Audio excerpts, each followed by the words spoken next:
नमस्कार, आप देख रहे हैं न्यूज़ 18 बिहार झारखंड का डिजिटल प्लेटफॉर्म। मैं हूं शुभे मिश्रा, आपके साथ दुनिया की खबर में आपका स्वागत है। ईरान के परमाणु कार्यक्रम को लेकर एक बार फिर दुनिया की चिंता बढ़ गई है। संयुक्त राष्ट्र की परमाणु निगरानी संस्था इंटरनेशनल एटॉमिक एनर्जी एजेंसी के प्रमुख राफेल ग्रोसी ने एक बड़ा खुलासा कर दिया है। ईरान अभी भी परमाणु बम बना सकता है। ग्रोसी के अनुसार ईरान का बड़ा हिस्सा संवर्धित यूरेनियम इस्फहान इलाके में जमीन के नीचे बनी एक सुरंग में रखा गया था और संभावना है कि ये सामग्री अभी भी वहीं मौजूद हो सकती है। 10 परमाणु बम बनाने लायक यूरेनियम अभी भी मौजूद है, ये सबसे बड़ा क्वेश्चन मार्क है।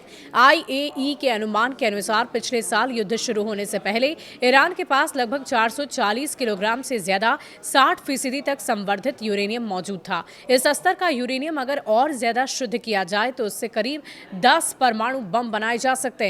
ग्रोसी ने बताया कि इस्फहान में आखिरी निरीक्षण के समय करीबन 200 किलोग्राम 60% शुद्धता वाला यूरेनियम मौजूद था। पिछले साल अमेरिका और इजराइल ने ईरान के परमाणु ठिकानों पर बड़े हमले किए थे। उस समय अमेरिका ने नॉर्थरॉप ग्रूमन B-2 स्पिरिट बम वर्षकों से भारी बंकर बस्टर बम गिराए थे, जो जमीन के सैकड़ों फीट नीचे तक तबाही मचाने में सक्षम है। हालांकि इस्फहान के पास मौजूद अंडरग्राउंड टनल कॉम्प्लेक्स इन हमलों में पूरी तरह नष्ट नहीं हुआ।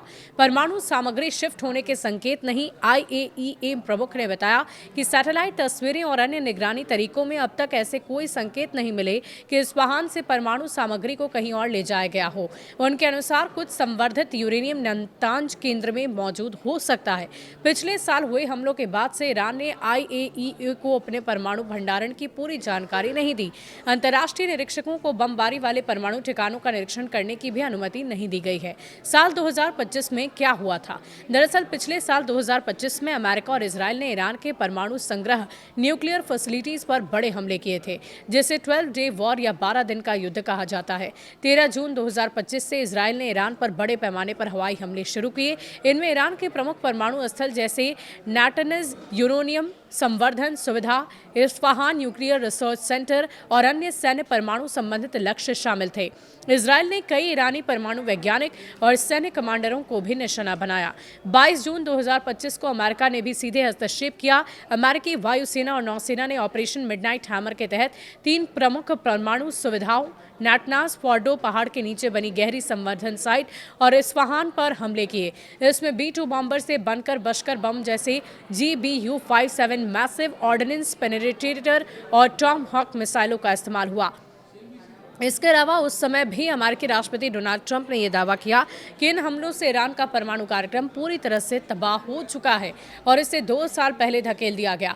हालांकि IAEA अंतर्राष्ट्रीय परमाणु ऊर्जा एजेंसी और कुछ खुफिया रिपोर्ट्स की माने तो सुविधाओं को भारी नुकसान पहुंचा, लेकिन कार्यक्रम पूरी तरह खत्म नहीं हुआ।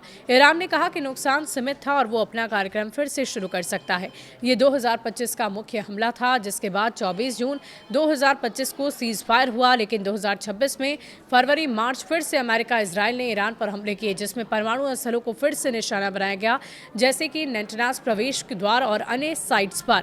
क्या अमेरिका स्पेशल फोर्स भेजेगा? इस बीच खबरें ये भी सामने आई कि अमेरिका ईरान के परमाणु भंडार को कब्जे में लेने या नष्ट करने के लिए स्पेशल फोर्स मिशन पर विचार विमर्श कर रहा है। माना जा रहा है कि यह मिशन बेहद गुप्त होगा और इसमें ईरान के अंडरग्राउंड ठिकानों पर घुसकर परमाणु सामग्री को सुरक्षित या नष्ट करने की कोशिश की जा सकती है। लेकिन सबसे जरूरी बात, अगर ईरान का ये परमाणु भंडार सुरक्षित बचा हुआ है तो ये मिडिल ईस्ट में जारी युद्ध और वैश्विक सुरक्षा के लिए बड़ा खतरा बन सकता है।